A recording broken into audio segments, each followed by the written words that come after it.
going on, everybody? Welcome back to TCP Trading Camp Podcast. This is now episode 82. It's just Noah and I on this episode. Excited to share some stuff with you guys. We're going to have an awesome conversation this afternoon. Noah, what's going on, brother? How you doing?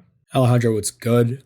Excited to have. I feel like this is like a weird thing because we usually whenever we do like solo pods, it's usually like an event or something. Like you like ran fucking 100 miles or something like that, and there's normally a reason it's a bit more behind casual. Yeah, 100%. So I think this one will be good. It's kind of unique, so it should be a good episode. I'm excited. Let's get into it. Yeah, so we basically decided that we just wanted to do just Noah and I, which I think is important. We get to share a lot of our thoughts and ideas when we do have other guests on and we're interviewing people, but we both have some things that we'd like to share with you guys. At the end of the day, we're both traders as well, and so hopefully you guys are able to pull some value from this episode. So how we're going to do it is we're going to go through a few different topics.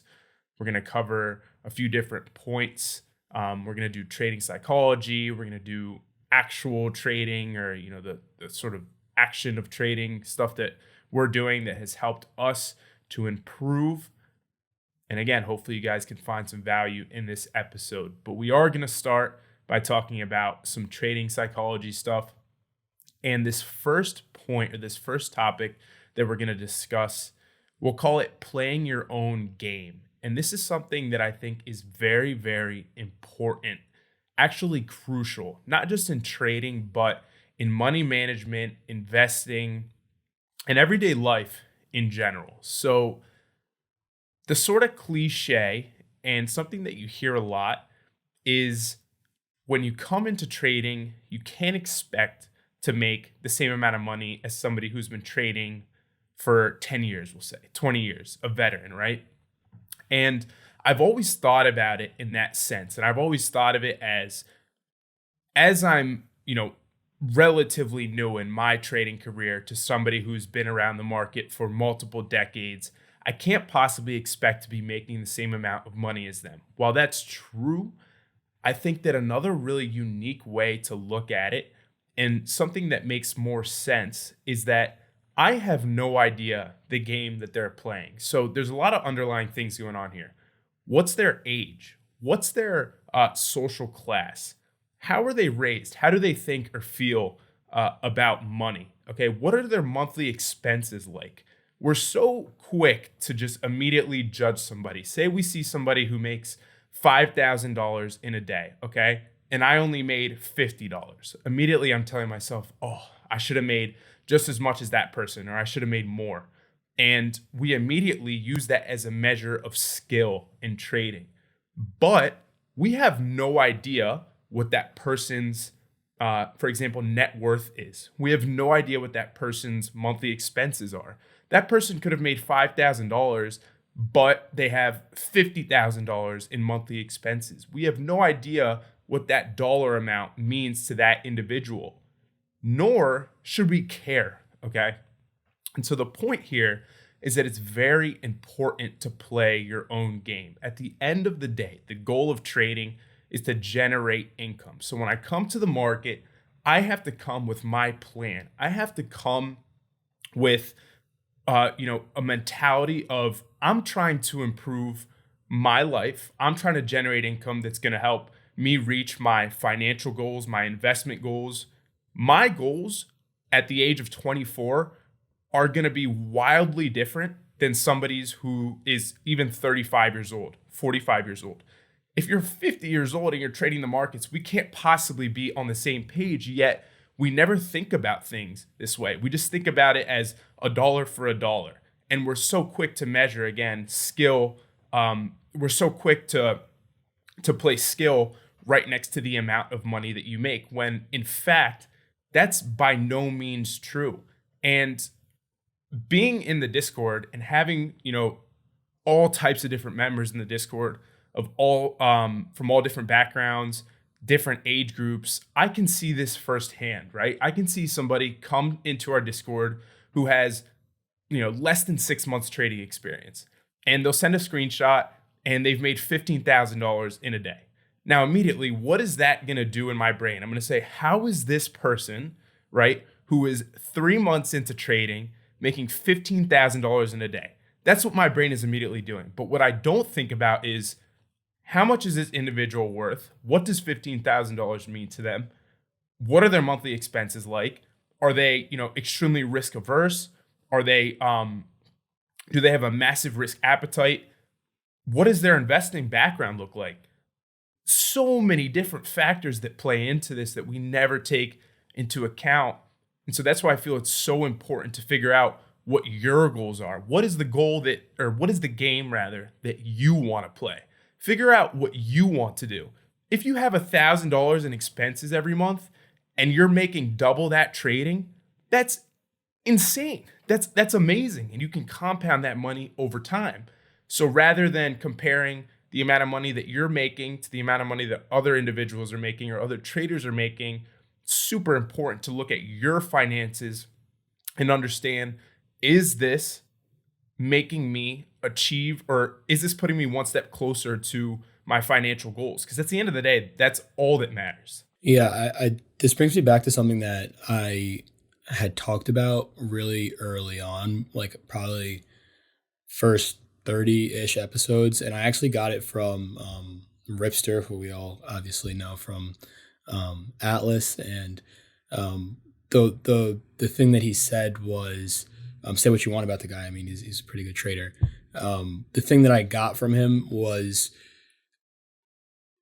you have to be your own person. Like Alejandro said, you have to play your own game for the sole reason that we're all very different, right? So if I have a trading strategy or a trading style that I've tailored to my personality, my habits, everything about your trading strategy is very personalized, right? It takes all your past experiences into account, all those big wins that you've had, all those massive heartbreaking losses that you've had. It takes all of that, and your trading strategy ultimately becomes an amalgamation of every experience that you've ever had trading bundled into what do I want to do? What's the outcome that I want here? And what do I not want to do? What do I not want to experience anymore, right? That type of thing. And so if you try and essentially copy somebody else's strategy, the reason that it's never going to work is because you are quite literally two different people, in the sense that you have two different personalities, right? When you see the trade start to work against you, you're going to respond to it in two different ways. When you see the trade working in your favor, you're going to respond to it in two different ways. You're going to think about the market completely differently. And so to try and copy exactly blueprint for blueprint what somebody else does won't ever work in trading for that reason, right? Like we've all had different experiences, and so it's impossible for me to go on Alejandro's Twitter and see how he trades and say, okay, Alejandro likes these false breakdowns, and sort of try and incorporate that into my strategy. I can do that, but what I cannot do is take every experience that Alejandro's ever had in the market, that amazing experience that we talked about last summer where Hondo lost like a few grand trading on the beach, right? Like that subtly gets put into his strategy. All of those experiences sort of stack up to build to what eventually your trading strategy becomes, right? And so it'll be impossible for me to ever do exactly what Alejandro does because I don't have Alejandro's exact experiences in the market. But what I can do is see what Alejandro does correctly and successfully, and then sort of incorporate that into my own experiences. Okay, well, I don't necessarily like buying breakouts. I don't trust breakouts. When I started trading, the market was in a prolonged consolidation, and breakouts were getting stuffed and breakdowns were getting stuffed. And so I'm afraid of touching the stove now, right? After I've gotten burned, I don't want to buy breakouts anymore. So you know what? Maybe what I'll do is I'll look for breakouts that fail and I'll play those, because I know how that feels to get into a breakout trade and have it go against me. I've seen it a bunch of times, right? Like if you're an unsuccessful breakout trader, you've seen a lot of false breakdowns. And so what you can do is you can then say, okay, here's something that this person uses successfully. How can I then tweak that according to my risk tolerance, my experiences in the market, and ultimately make it work for me, make it my own, right? And then play my own game, as Alejandro said, with that new added detail. And so I couldn't agree more. I think that playing your own game is a massive part of ultimately becoming consistently profitable, right? I think that you can get profitability almost by accident sometimes, right? I mean, look at the last 3 months that we've had. If you woke up every morning and said, I'm going to buy QQQ calls, you're probably green right now. I mean, does that work over the long term? Like, I don't think it does. Personally, I haven't back tested it, but I don't think it does. But I that's sort of how you have to look at it. You have to look at it as you're going to approach the market in your own unique way, and that's how you build consistency over the long term, in my opinion. Yeah, I love how you mentioned people's personalities as well, and like the experiences that they have that really builds you and makes you as a trader. And you said it perfectly. You can't replicate that. Like everybody is different, and that's the beauty of it, right? Like that's why everybody kind of has this unique journey that can lead you to becoming the trader that you're supposed to be. But when you try to fake it and you try to be somebody else, a different trader who you've seen, and of course, it's super important to study other traders, study other successful traders, and mimic some of their strategies because yes, they're doing stuff that is proven to work. But again, when it comes down to how much money you're making and how you feel about money, it's super super dependent on those past experiences.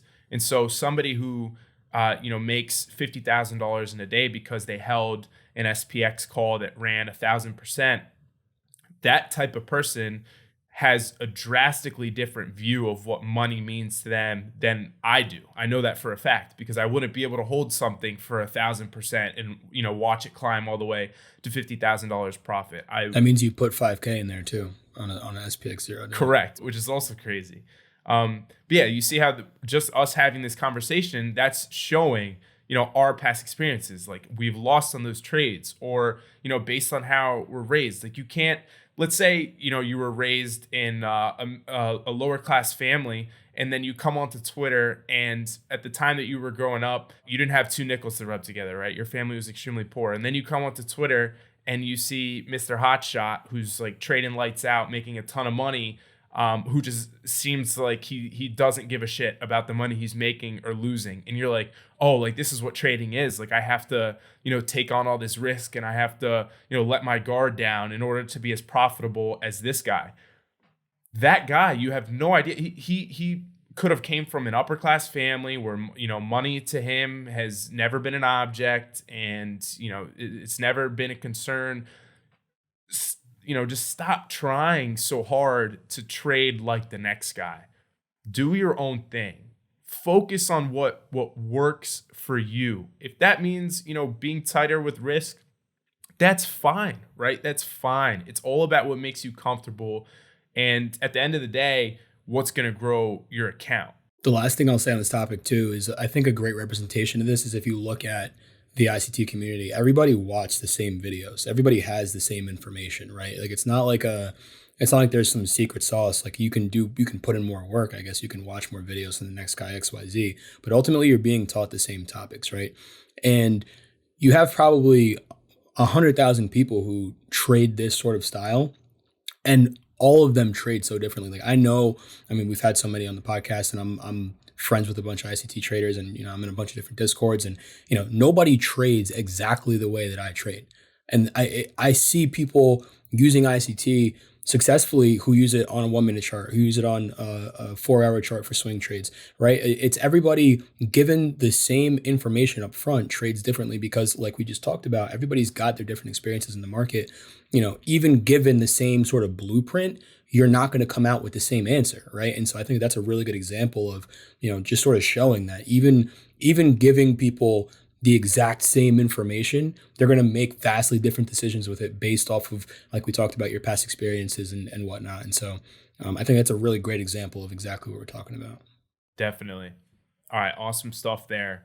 The next thing that I want to talk about, and I wrote down, your opinion does not matter, and you do not need one to be successful in the market. This is one of my favorite things.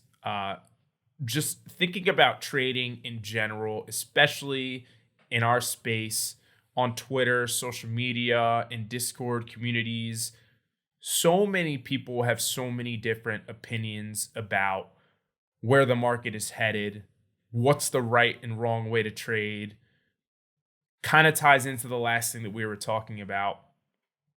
But at the end of the day, it's very important to understand that your opinion of what the market is going to do is, first off, completely irrelevant. But most importantly, it's completely unnecessary because good day trading is objective and it's systematic, and you should not care about what price does, right? You do not need an opinion of where price is headed in order to be successful.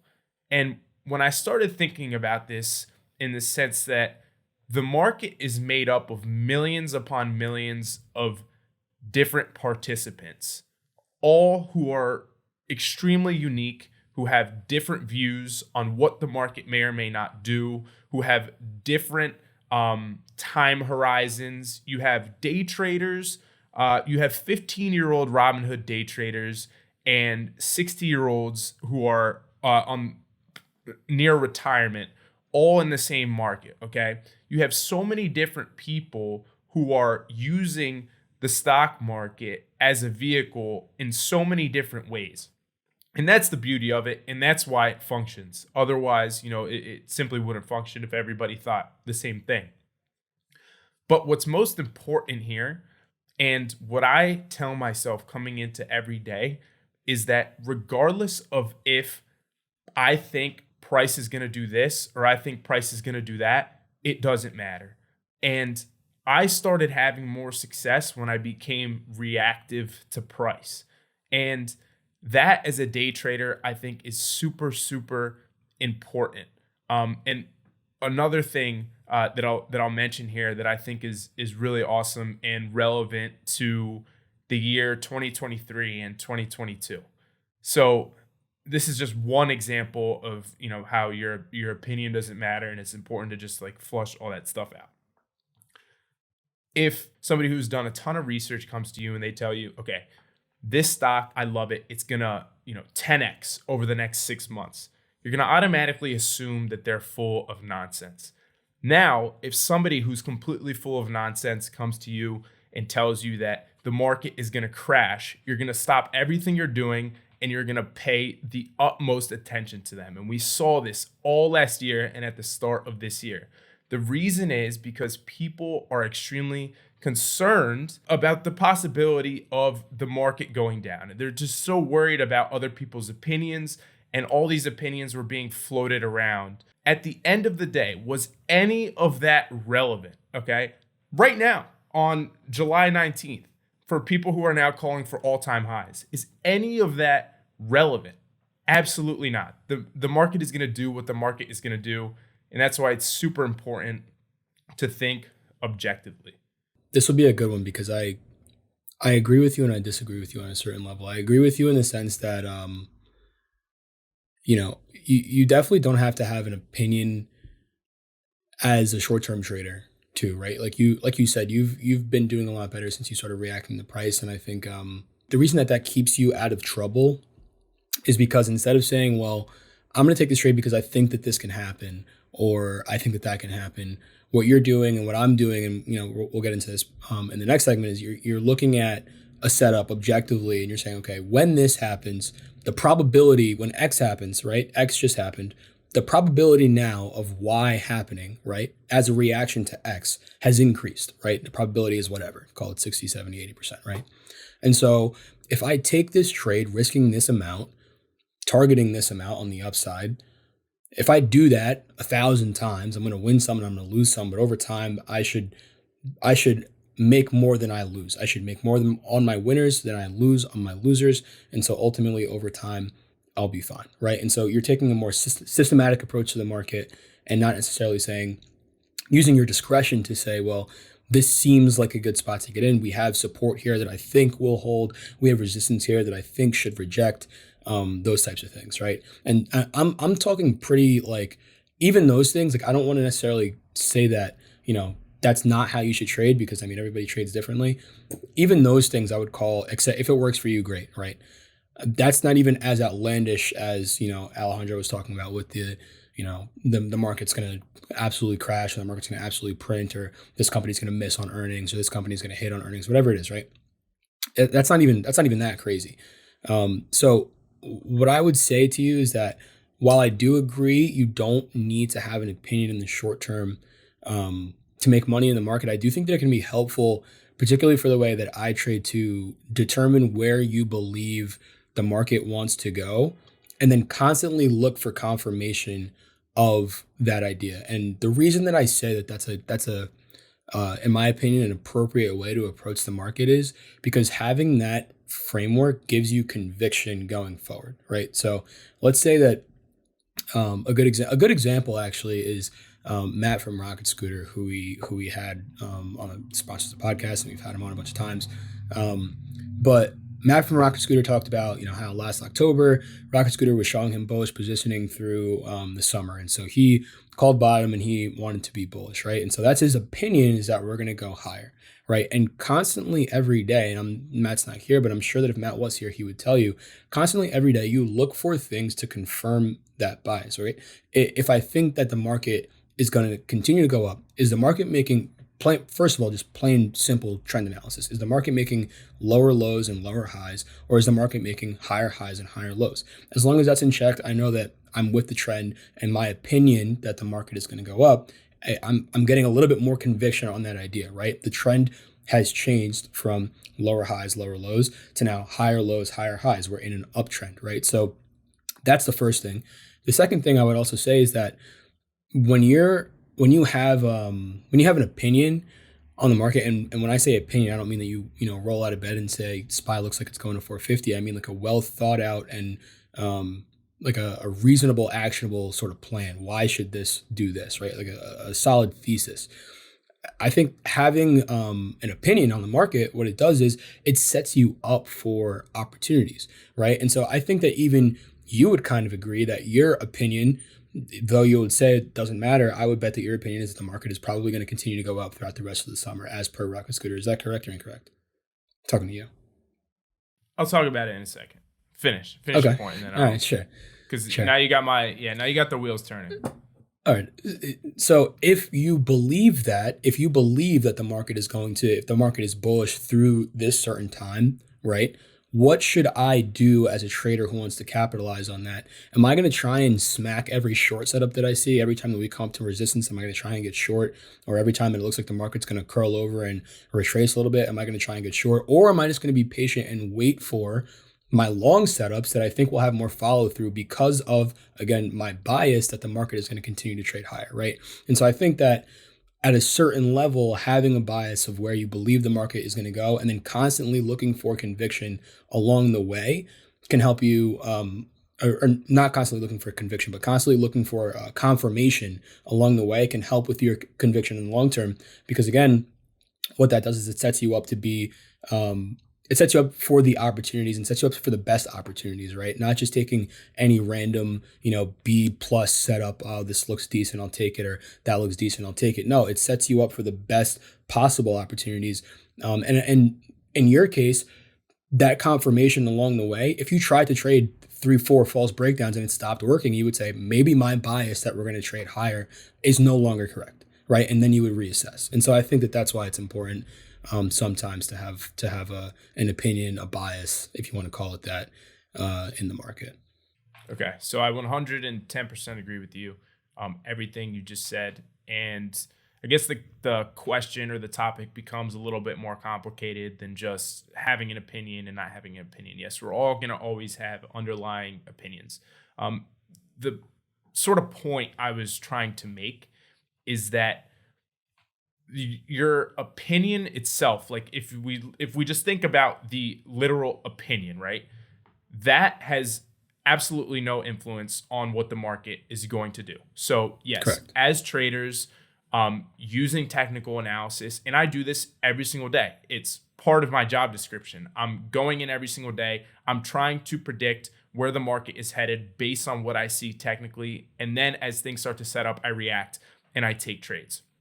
But I think having the understanding that me developing an ego and me trying to call things before they happen, or me trying to predict that this is going to be the next big thing that happens next, is only going to harm me. That's very different, I think, from being reactive.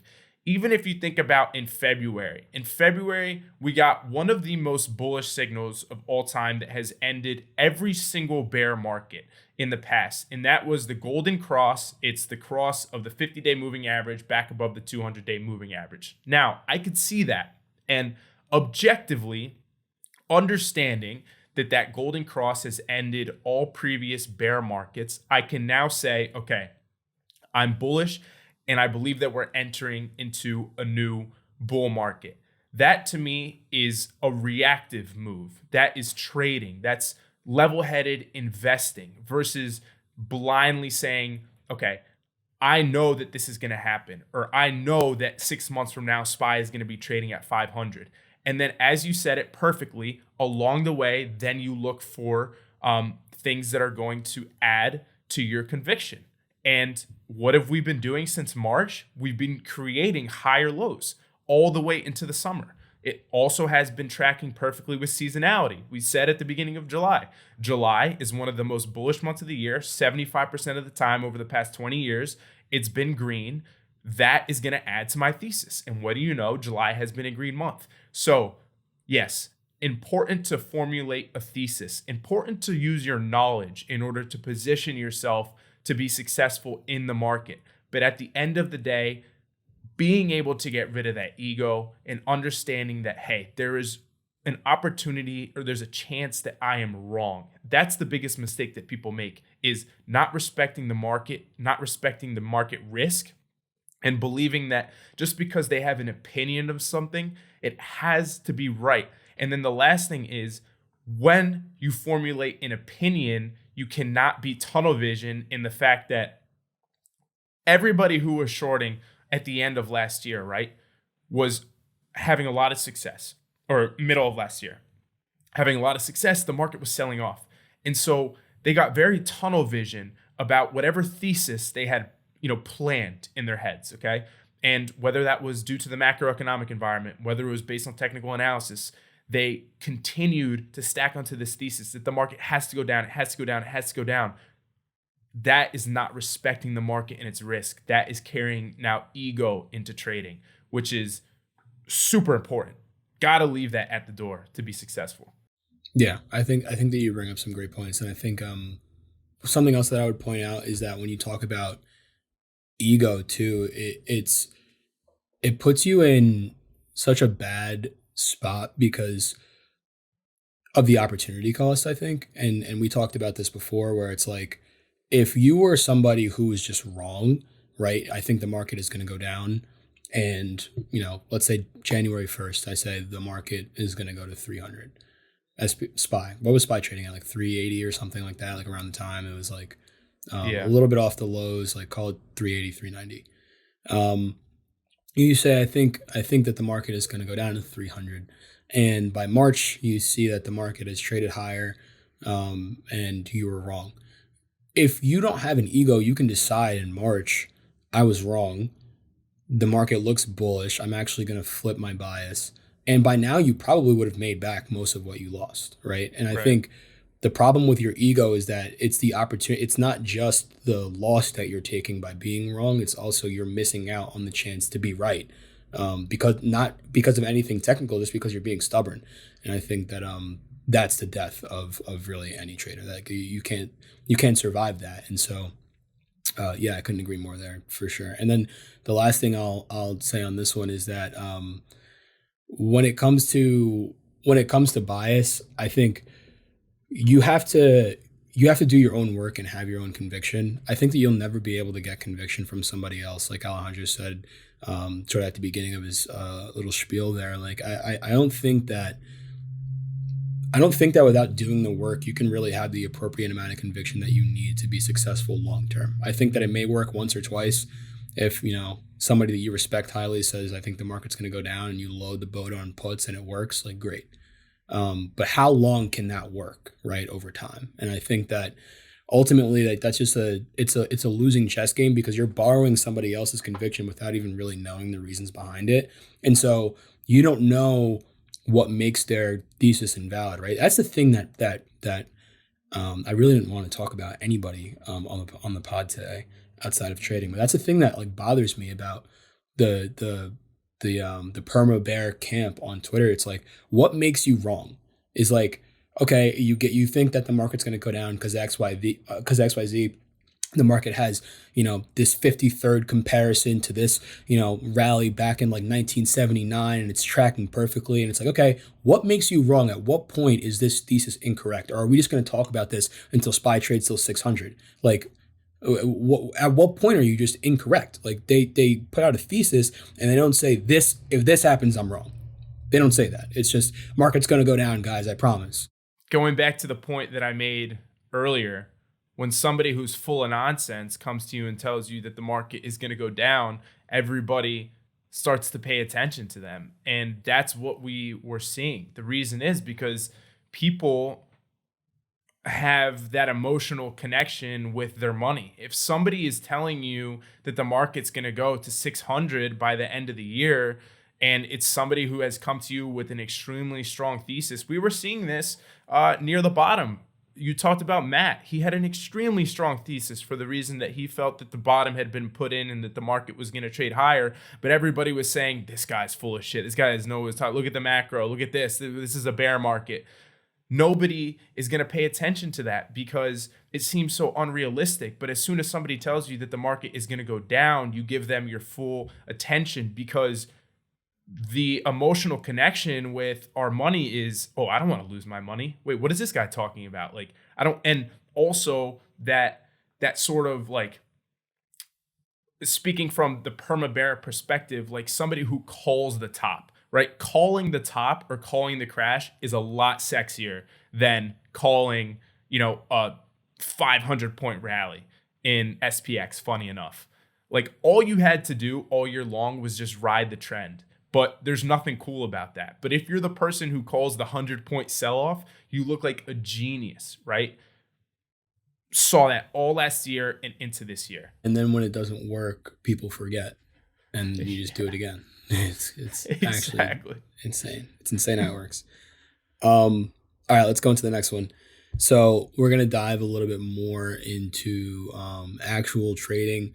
And one of the things that I wanted to cover in this space is really talking about how to build a model that repeats over and over and over again in the market. And in my personal opinion, this is really the best way to trade, is to have a framework around when X, Y, and Z happens. I'm going to do this every single time. I'm going to put my stop loss here every single time. I'm going to take profit here every single time. And just doing that over and over and over again and not doing anything else outside of that. I think that taking that approach to the market, for one, it removes a lot of emotions, right? And so like we were talking about before, I think that this resistance may work. I think that this support may work or whatever. It sort of removes that that emotional, that guessing part of it out of the equation completely.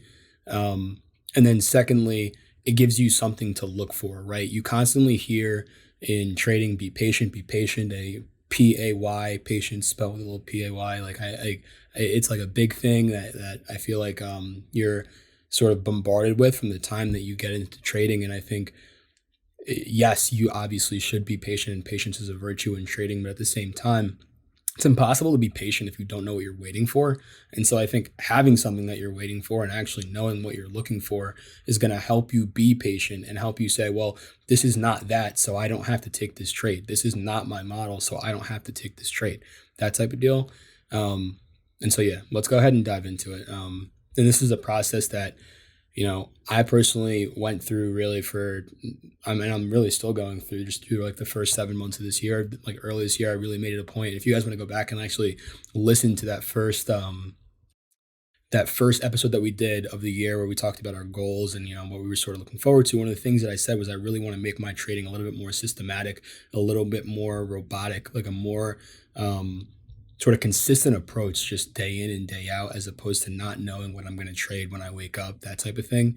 If that works for you, then great. It didn't work for me, like towards the end of last year, especially. I just sort of started like losing myself. And so I said, let me take a step back and restart. And really, since I've begun this journey, which I'm still on in terms of building a model and really trying to find something that shows up multiple times a week and really only taking those trades, I've seen significantly more success. And so let's go ahead and dive into it. So the first thing that I would say when you're looking about when you're looking to build a model, right? What does the process look like? Step one for me is really documenting what I saw every day, right? And so, particularly, I'm talking about ICT concepts, smart money concepts, whatever you want to call them.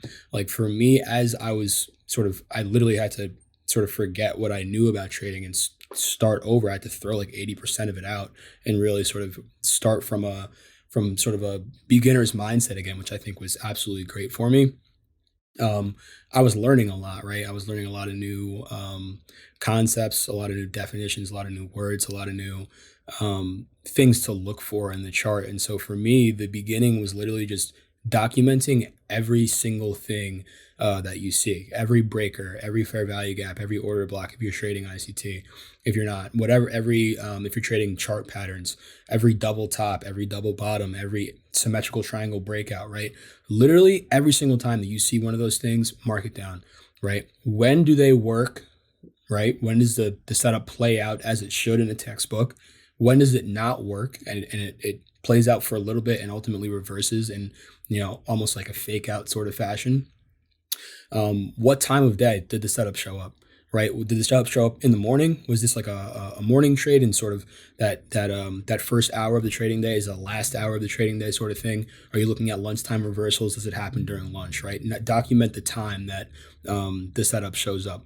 What day of the week was it? Does this setup happen to show up more often than not on Mondays early in the week, or is this something that you tend to see later in the week, Wednesday, Thursday, Friday, right? Okay, and what you're doing when you do that is you're building a catalog and save them, right?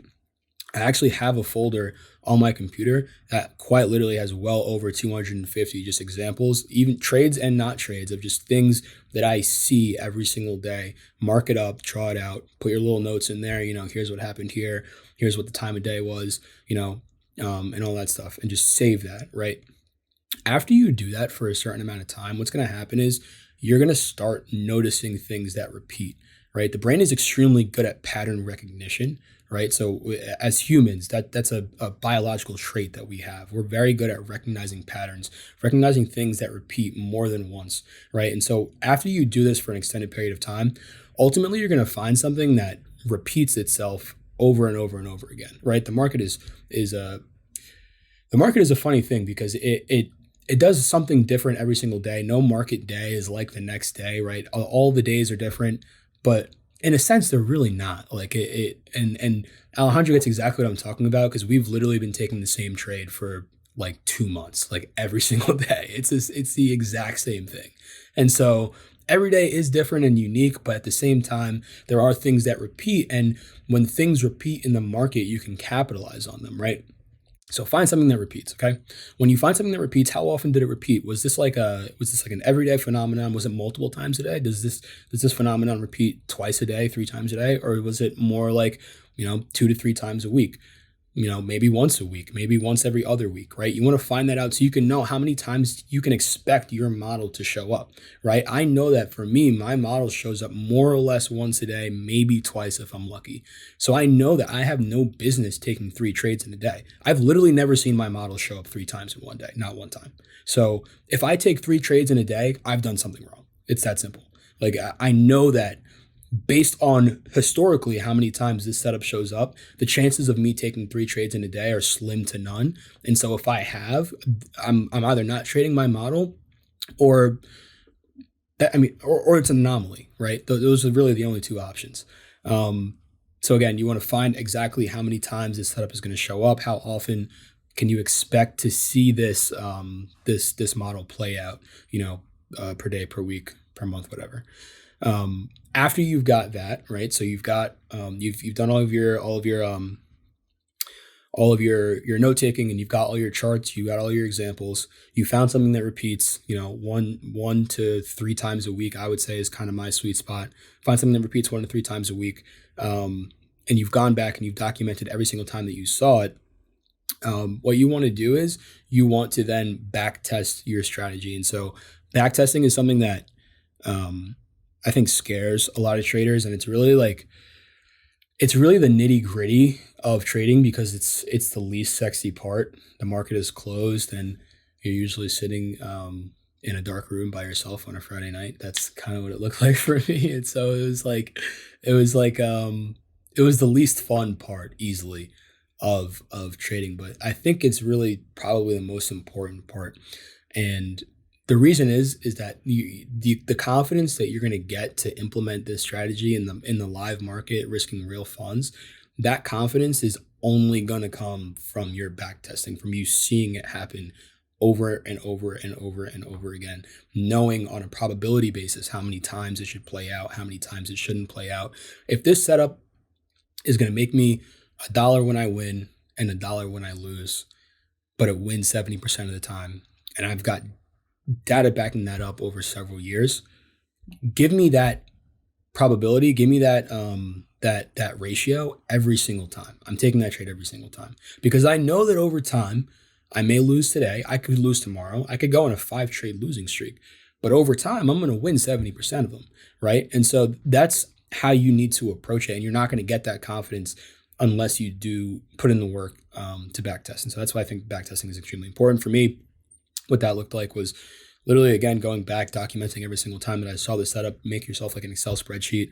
I think this is a Notion is another great way to do it. Just sort of go back and look, okay, put in there, here's what the model was, here's was the entry, here was the time of day, here was the day of the week, was it a win or loss, that type of thing, other stats, what was the risk reward on this trade, those types of things. So you want to make sure to go in there and put those in. And sort of the last step to this process of building a model before you really put real money into it is to forward test it. And so that is to trade it on demo, right? Trade it on demo if you can. Use TradingView. It's free. I think it's free. Yeah, you use TradingView. It's free, unless I think like for futures you might have to pay like a little bit of money. But forward test it. And the reason that you forward test it is so that you can get yourself into that pattern recognition of seeing it live, right? It's one thing to go back on the chart and say, oh, here is my S&P divergence, and then here I can see that it broke market structure. I would have added this, right? It's very easy to say that when the chart is not moving. To forward test it is to look at the live candles being printed and make that decision in real time. Here's what I would do if this was real money. Let me put in some fake money and then ultimately see what happens, right? That type of deal. I think that that's also extremely important because again, it builds that confidence. That muscle memory of sort of just getting in the process of doing it, getting in the process of pressing buy. That can be traumatizing for a trader if you're a bit unsuccessful. Pressing buy can literally be a traumatizing event for you because you're so used to losing. And so I think that forward testing, again, for the confidence and just for the pattern recognition's sake, I think is extremely important. And so for me, that's how I went about the process of building my own model. I've got like 2 of them, and they're really the only things that I trade. If I had to make another model, I would follow these exact steps. And again, I think that that's really the approach that you want to take if you want to have more of a systematic approach to trading, as opposed to just being really discretionary, trading on your emotions, trading on a whim. I think that if you've done that and it hasn't been successful, I highly, highly, highly recommend that you look into this sort of style. I love it. I want everybody to obviously play that back when they get a chance to go back through those steps. But what's most important to take from all of that is there's so much that goes into trading, and about 10% of it is actually trading, is actually sitting there and entering and exiting trades.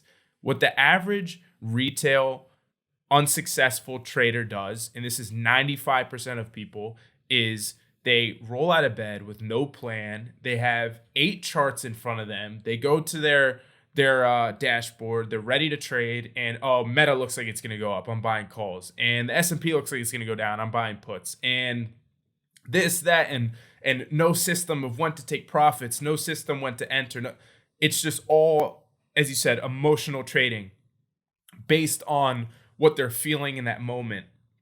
Maybe it's patterns that they've started to recognize, but they're not so confident in it working. So one trade they size like half size, and then the other one is like full size, and there's just no rhyme or reason for anything that's going on. And that could work for short periods of time, But we always talk about this on the podcast.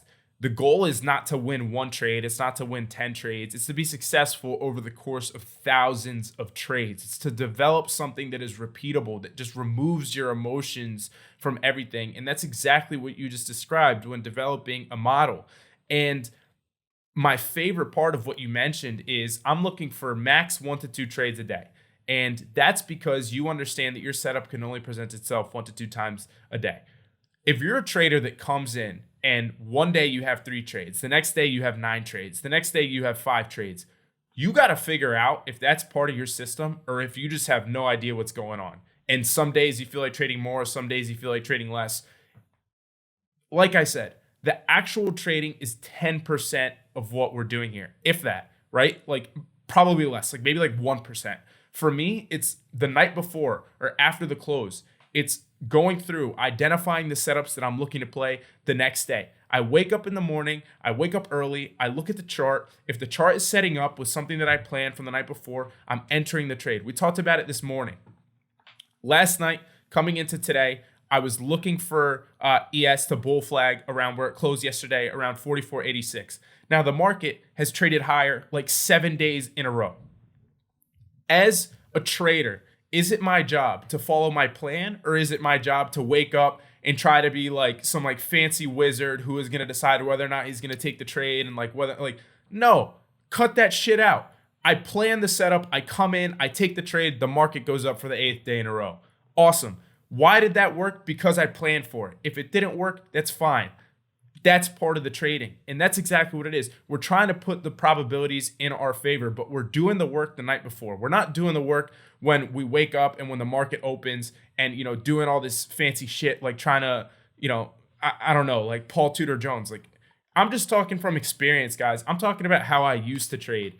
And I'm telling you, it can work for a little bit, but over the long run, and this is most important, when you start going through drawdowns is when you really fuck yourself up. Because if you don't have a serious system in place, a profit-taking strategy, an entry strategy, a strategy for where to put your stops, a sizing strategy, if you don't have that figured out before the market opens, and if you're not doing the same thing every single day, you are going to lose your mind when you start going through a drawdown.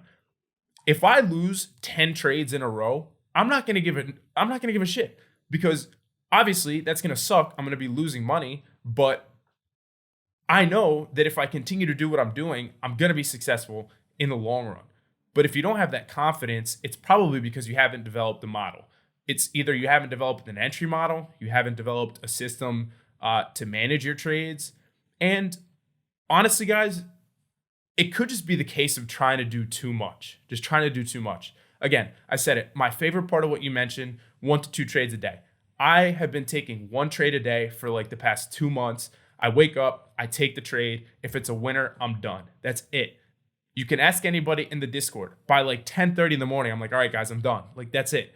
And thinking about how I used to trade, I would think about, okay, I'm up. All right, I'm up money in the morning. This opens the gate to new trades. No,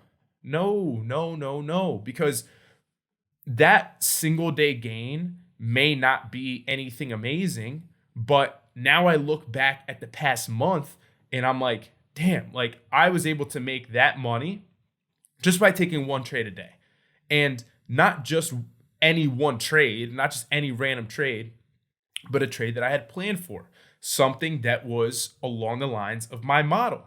And that is extremely rewarding, right? I don't have to question why things are working. I don't have to doubt my capabilities. I don't have to say, "Oh, am I getting lucky?" Right? No, because I'm planning everything. And I know that if I continue to do that, I'm going to be successful. So, if you have a crazy stretch, I remember the other day I saw somebody who said, I just made like, I don't know, like it was something crazy, like 20,000, some 5-figure number. I don't remember.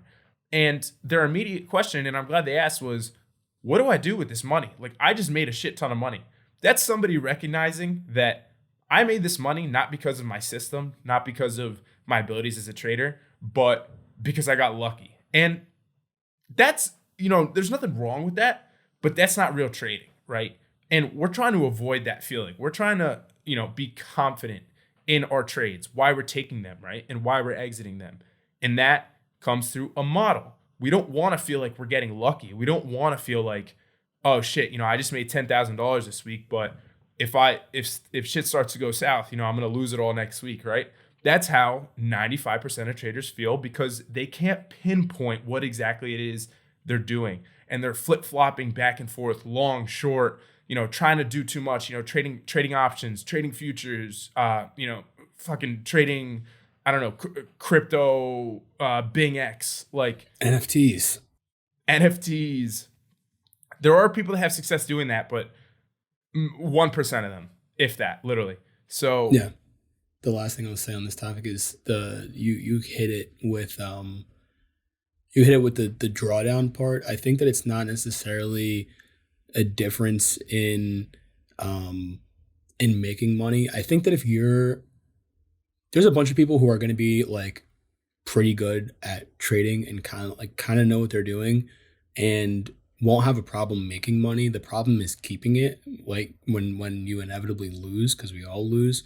And I think that having a system, having a model that's repeatable, just keeps the bleeding to a minimum when that inevitable loss does come.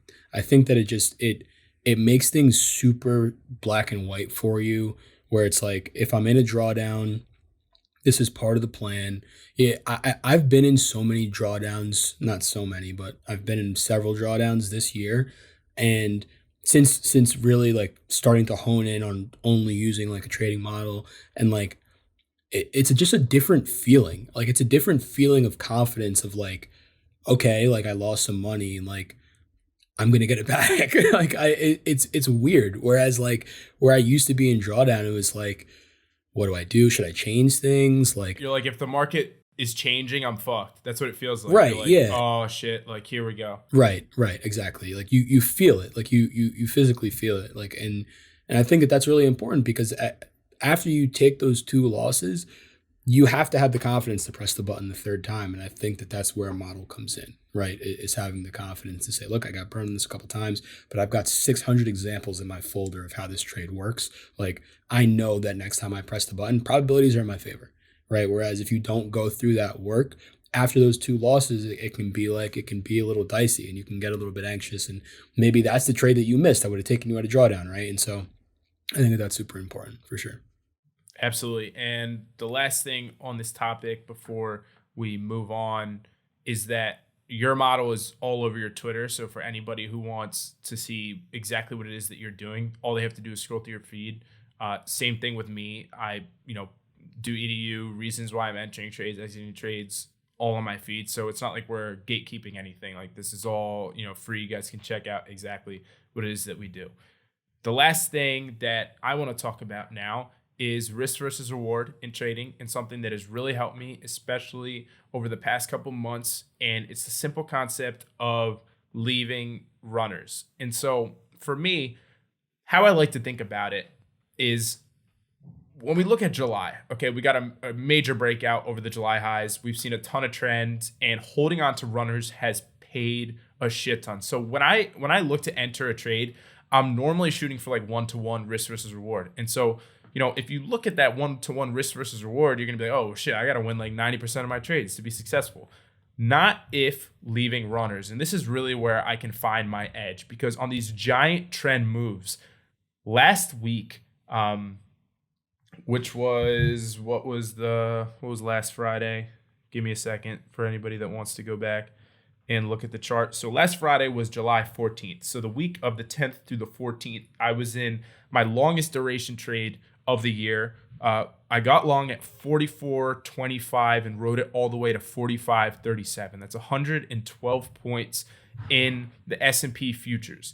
Now, that of course was not full sized, but what that does, what leaving runners does, and doing it based off of structure, which is something I'll talk about in a second, what leaving runners does is it greatly tilts risk versus reward in my favor. So if I'm shooting for 1-to-1 risk versus reward, but I leave runners and those runners go 20, 30, 40, 100 points in the case of that trade, that is going to make up and cover 4 or 5 losing trades. And so if you aren't leaving runners in your trades, I think it's super important to do so.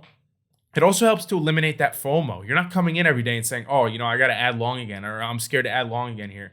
If I get my entry and I'm just able to hold runners and I'm going to let the market do whatever it wants to do, if those runners pay, that's amazing.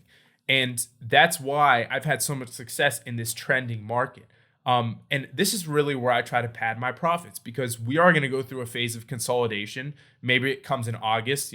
August is seasonally a little bit weaker than July. Maybe things get a little bit trickier and it's super choppy. And, this face ripper of a market that we're getting right now is going to take a step back for a little bit. My hit rate is likely to go down in a choppy market. This is just what happens. My hit rate is likely to go down. I'm likely not to get as much out of my winning trades, because trades are going to hit maybe one level of resistance and pull back, or if I'm lucky two. Like that's what a choppy market looks like. So I use this trend to pad my profits, so that when the chop comes, I'm not feeling the pressure. Okay, that's really what I'm trying to do here. And I said I would come back to it. Structure. So trailing the stops based on what I see on the chart. A mistake that a lot of people make is they're going to say, okay, I'm going to use a 10-point trailing stop, or I'm going to use a 15-point trailing stop.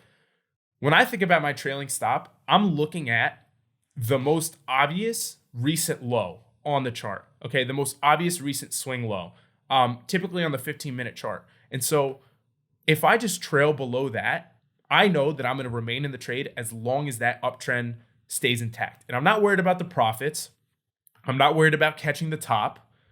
All I'm worried about is staying in the trade as long as the trend remains intact. So I could get stopped out 20, 30 points off of the highs. I'm perfectly okay with that, because I know that using this strategy, I'm going to be able to stay in for those 100-point moves, versus trying to consistently call the top and say, I'm going to exit at this level of resistance, because I know I'm not going to be able to do that consistently. It's impossible. But using a trailing stop system allows me, again, to stay in those trend moves and really increase my risk versus reward. So highly recommend for anybody that isn't doing that. That's a quick way to boost your risk versus reward.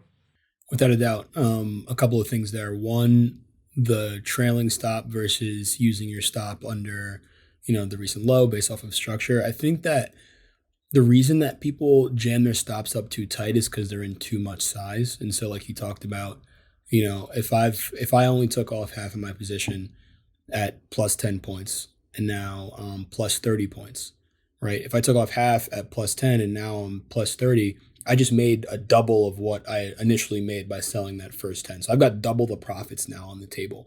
And so for me, I want to make sure I protect that. It's a lot of money. It's twice as much as I just made. So I want to try and protect those gains that I just made. So I'm going to choke my stop up real tight, even though it may not make sense to do so, right? Like I'm going to put it at an arbitrary level, or like you said, 10-point trailing stop, whatever it is, and sort of just trade it like that, because I don't want to lose. I'm afraid that it's going to come down and knock me out and I'll lose, right? And so I think that's number one, is that if you are going to play that game of leaving runners, make sure that it actually is just a fraction of your position. Bank the bulk of it, at whatever support, if you're short, resistance if you're long, whatever, and then leave just a small fraction, enough where you're not going to be stressing out about it, if you have to hold it overnight. Because really, that's, like Alejandro said last week, that's where some of the best gains will come from. Like you don't want to be freaking out about the amount of the position that you left on. So I would say that's number one. The second thing I wanted to say about that is that it's important. It's important to remember that your job as a trader is to be profitable over the long term. And I think that a lot of traders have this misconception that successful trading is coming into the market every single day, making exactly $1,000 every single day, and closing the laptop by 10 o'clock and being done with it. Regardless of what the market does, regardless of market conditions, regardless of what's going on, I'm going to come in, make $1,000 by 10 o'clock and be done. That's the dream. I'm going to go sit on the beach and drink pina coladas for the rest of the day. Like, that is so non-existent. Like, the market changes all the time. And so it's impossible for you forever to just do, to just kind of have like that same sort of mindset. And like you said, right now, the way that you're trading, you recognize that it's beneficial to your system. And so you leave runners, and we're in a trending market, and that carries you to extra profits that are ultimately going to pad your P&L for the times when the market gets choppy. The market could be choppy for 2 months, 3 months, 4 months, right? Like there could be tough trading conditions ahead and you have no clue, right? And in those environments, if you're trying to do the same thing, if you're trying to make that same $1,000 a day by 10 o'clock and shut off the laptop, you're probably going to get skinned alive, because the market is going to be very different. It's not going to be having any follow through, right? It's not going to, it's going to be a different environment. And so I just think, I think that the point that I was trying to get at there is that you want to make sure that you're not, no system is going to work in every single market environment. And so as long as your system, like Alejandro said, is more or less like break even during the times where your system is not in favor, and then during the times when your system is favor, you're getting those nice reward multiples. Here's what I remember what Derek was going to say. Derek was saying that ultimately, for a lot of traders, what trading looks like is more or less break even, break even, break even. And then a few times a month, you have one of those days that's a 2 multiple, 3 multiple, 4 multiple of your average loser. And that is what sets you apart. And that's where you grow, right? It's not necessarily seeking out those days. They're going to happen. But ultimately, it's okay. Monday, I made 100. Tuesday, I lost 100. Wednesday, I made 100. Thursday, I lost 100. Friday, I made 300. I'm up 300 on the week, right? Like that's the path of getting to 300 a week. It's not make 100, make 100, make 50, make 50, make 50, make 50, like, right? It's really more of a jagged line. And then you're going to have those outsized returns where, depending obviously on your system, it may be different. There's a lot of people where they lose 70% of the time. It's loss, baby loss, baby loss, baby loss, massive gain that takes all of that out plus threefold. Again, baby loss, baby loss, baby, right? Like they'll lose 80% of the time, but that 20% of the time that they do win, it's more than enough to cover the losses. Unless you're trading a style like that, which is completely fine. If you're not trading a style like that, which I think most people are a bit more like looking for like that higher win rate, maybe not quite as great risk to reward in their trades. If you're in that camp, then you got to recognize that there's going to be times where you're going to be hitting those 2, 3 R multiple trades really often, and then times where you're not, and that's completely fine, right? You got to remember that when the market is not necessarily conducive to your strategy, don't freak out, don't try and change things. You may be flat for a month, 2 months, 3 months. You may be red for a month, right? Like it's going to be fine. Eventually, the market will change, and that's where you get the outsized returns, like Alejandro's talking about. Eventually, the market will begin to trend if that's your system, or there's people who would rather a consolidating market, so they could sell options on both sides of the market and just pin that volatility down, right? Like if you're somebody who's trying to do that, these last 3 months have probably been hell for you, right? But at the same time, like, you're going to have some wins sprinkled there and some losses. You're probably a little bit break even, maybe even a little bit red, but the market will change. And ultimately, when it does, those people are going to take over and they're going to strike. And so I think, it's just really important to understand that you're not always going to be, $1,000 a day, $1,000 a day, really at that level of like, almost like fake consistency. Like that's not what consistency is. It's really more so this year, here's how I performed. This year, here's how I performed over longer durations, right? So don't look at it in such a through such like a microscope. I would say take more of a thousand foot view, and that sounds like kind of what you were getting at there, which I completely agree with.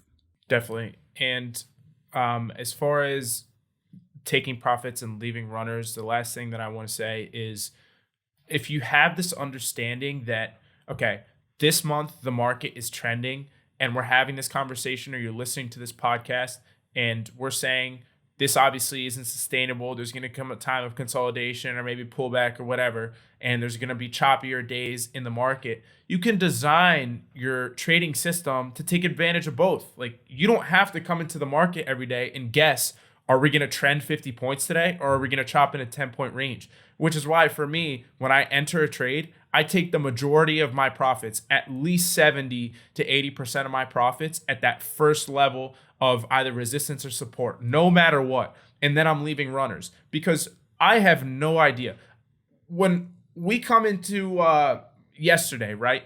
I take my trade and I took the majority of my profits like 8 points above where I entered. And then the market ripped another like 40 points. I left runners, which was able to let me take advantage of that. But if I start playing this game of, is today going to be a trend day? Is today going to be a chop day? It's too difficult. It makes my life too complicated. And I see traders doing this all the time. They'll take like a fifth of their position at like first position at first resistance one day, and then the next day they'll take like half, and then like maybe one day they take like all of it. No, just be consistent. Just be consistent every single time and leave it up to the market. If the market wants to give you a 50-point trend, awesome. You take your 80% at first resistance and you leave runners, and you get paid, and you don't have to fight the FOMO. Or if the market decides to chop and all you got was to that resistance and it comes right back down and you stop at break even on the runners or below, maybe even a little bit below your entry, you still made money, right? And so that's something that you can replicate regardless of market conditions. It's when you start trying to guess what is the market going to do that you get in trouble, and you really lose that consistency, and maybe your P&L curve isn't as smooth. Maybe, when the market is trending, you're knocking it out of the park. And as you mentioned, that might work for some people, right? In a trending market where they just have like a massive month, like massive, massive, massive. I rather have, a really good month when the market is trending, but still a good month when things are choppy. Just because as a day trader, the goal is I'm still just trying to make money every single day. Although that's not necessarily realistic, because, I'm going to have red days. But that's the goal, we'll say, is to come in every day, take a piece of the market, and make some money. Right. I honestly think that it's funny you said consistency so many times in that last Did I say it a lot? You did, but it's good though, because I think that consistency is the theme that sort of ties everything that we were talking about together, right? Whether it's consistently trading a model every day, whether it's like you said, consistently taking profits, like whatever that looks like for you, whether it is a fifth, whether it's a half or 70%, whatever it is, just do it consistently, right? Whether that's consistently playing your own game, right? It's very, very hard to find consistency when you're borrowing somebody else's conviction. Like, what the common theme ultimately through what we're talking about is how to ultimately become consistent, because I think that is the precursor to profitability in the market, is consistency. If you can't be consistent, like I talked about before, making money is, anybody can make money. Anybody can blindly wake up and buy calls and the market goes up, or blindly wake up and gamble on earnings, and you're gonna get it right sometimes, you're gonna be wrong other times. The hard part is keeping it, and I think that's where the consistency comes in. And you're not going to make it far in this game without it. So I think that's really the common thread through all of the topics that we touched on today. 100% agreed, man. Guys, that's going to do it for this episode. Really enjoyed this. Maybe we'll start doing these a little bit more often. You guys let us know what you thought. But Noah, appreciate you as always. Solid conversation. And I'll see you on the next episode 83. Take care. See you guys next week.